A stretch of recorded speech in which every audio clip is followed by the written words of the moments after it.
کیا جب اللہ تعالیٰ کفران نعمت دیکھتا ہے کسی ریاست میں اپنے احکام کی، اپنے آیات کا مذاق اڑاتے ہیں لوگ، یعنی اس کی آیات کا مذاق اڑ رہا ہے، تو پھر اس فضا میں اللہ تعالیٰ خوف کا عنصر لے آتا ہے، اور پھر وہ جو امن سے لوگ سوتے تھے، امن سے لوگ صبح گھر سے نکلتے تھے، تو اس میں اور اس زندگی میں زمین آسمان کا فرق ہو جاتا ہے۔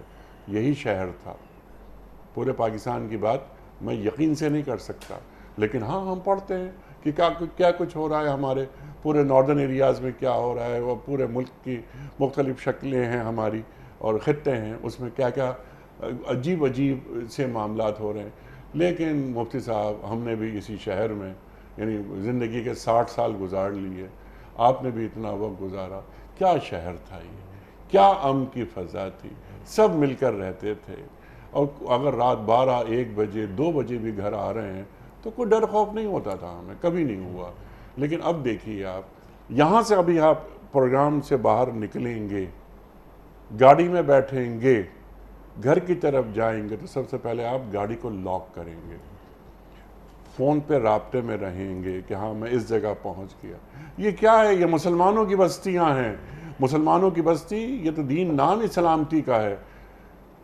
عجیب عجیب خبریں آتی ہیں۔ تو بنیادی غلطی ہم سے کیا ہو رہی ہے کہ کیا ہم نے دین کے پیغام سے کنارہ کشی اختیار کر لی ہے یا منہ موڑ لیا ہے؟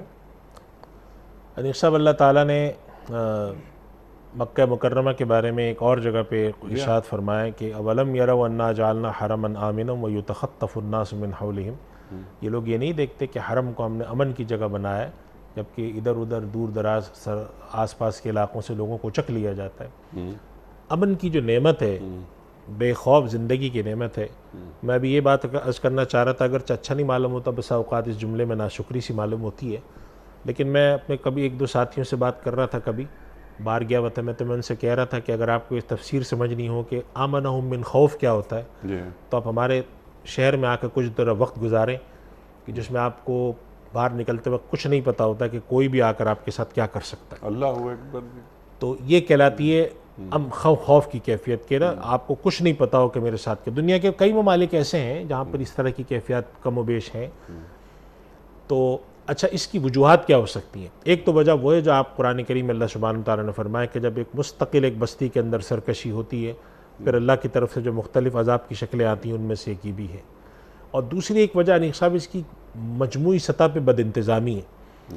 جو میں نے بھی عرض کیا تھا کہ ہمارے معاشرے کی جو ساخت ہے، جو اللہ سبحانہ و تعالیٰ نے معاشرے کی ساخت کو پسند نہیں فرمایا ہے، اللہ کے نبی صلی اللہ علیہ وسلم نے بھی، وہ ساخت ہمارے معاشرے کی یہ کہ ہمارا معاشرہ بدقسمتی سے برصغیر ہند و پاک کا معاشرہ ایسا ہے کہ یہ صرف اشرافیہ کا خدمت گزار معاشرہ ہے۔